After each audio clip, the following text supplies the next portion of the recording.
नेता पूर्व मंत्री गीता बुक्कल जी।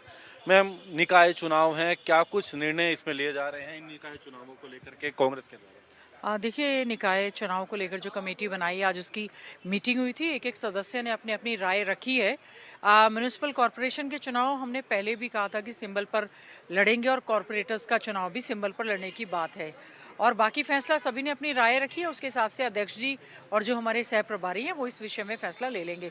सबसे बड़ी जो जिस पर चर्चा हुई है और फैसला हुआ है, हम ये चाहते हैं जो चुनाव हैं वो ईवीएम पर ना होकर बैलेट पेपर पर हों, क्योंकि जिस प्रकार से विधानसभा के चुनाव में ये खेल होता हुआ नजर आया या कहीं भी पूरे देश भर में चुनाव हो रहे, ईवीएम पर और इलेक्शन कमीशन की कार्यप्रणाली पर बहुत बड़ा एक प्रश्न चिन्ह लग रहा है। मैं विशेष तौर से अगर अखिलेश यादव जी जो पूर्व मुख्यमंत्री रहे हैं, कल उनकी स्टेटमेंट कहा कि इलेक्शन कमीशन मर चुका है, उसको सफेद कपड़ा उड़ाने की बात, बहुत बड़ी बात वो कह रहे हैं। तो इलेक्शन कमीशन को ऐसे जो आरोप लगाए जा रहे हैं उन पर उनको गंभीरता से जवाब भी देना चाहिए।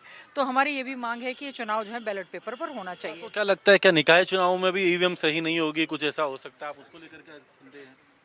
देखिए ईवीएम जब सही नहीं है तो नहीं है। मान लीजिए ईवीएम का खेल निकाय चुनाव हो, कॉर्पोरेशन के चुनाव बड़े कॉन्फिडेंट रहते हैं, लोग इनके खिलाफ है फिर भी कॉन्फिडेंट रहते हैं कि हम लोग जीतेंगे। तो इसका मतलब कहीं ना कहीं तो कुछ खेल हो रहा है। और अगर ये बहुत बड़ी पॉलिटिकल पार्टी है कांग्रेस पार्टी, अगर वो राष्ट्रीय पार्टी एक मांग कर रही है और बहुत सारे विपक्षी दल एक मांग कर रहे हैं, बार बार एक रिप्रेजेंटेशन जो है वो इलेक्शन कमीशन ऑफ इंडिया को दिया जा रहा है, बार बार ऐसे मामले सुप्रीम कोर्ट में, हाई कोर्ट्स में लंबित है, तो कहीं ना कहीं ये इसकी वैधता पर और इसकी जो इलेक्शन कमीशन की कार्यप्रणाली पर भी बहुत बड़ा प्रश्न चिन्ह लगाते हैं। इसके लिए चुनाव आयोग के आगे अपनी बात कब रखो, क्योंकि 11 तारीख से तो नामांकन शुरू है। कोई बात नहीं, चुनाव आयोग के सामने ये बात रखी जाएगी ताकि वो गंभीरता से न केवल भारतीय जनता पार्टी का इलेक्शन कमीशन बन के, बल्कि लोकतंत्र में जो एक जो चुनाव होता है फेयर तरीके से हो, ऐसी हम कामना भी करते हैं। एक कुछ रिपोर्ट भी आप अपनी मानते हैं कि इन निकाय चुनावों में कांग्रेस का क्या ग्राउंड पे अभी इस वक्त रिपोर्ट है, आप लोग किस तरीके से देख रहे हैं, कैसे आगे बढ़ेंगे? देखिए भारतीय जनता पार्टी की केंद्र में सरकार है, भारतीय जनता पार्टी की राज्य में सरकार है। हर तरह से ये लोग पैसा जहाँ जहाँ पर भी कांग्रेस के लोग होते हैं, यहाँ पे देखा होगा जहाँ पर दूसरे राज्यों की सरकार होती है वहाँ पर इसी तरह से करते हैं कि फंड्स नहीं देते हैं।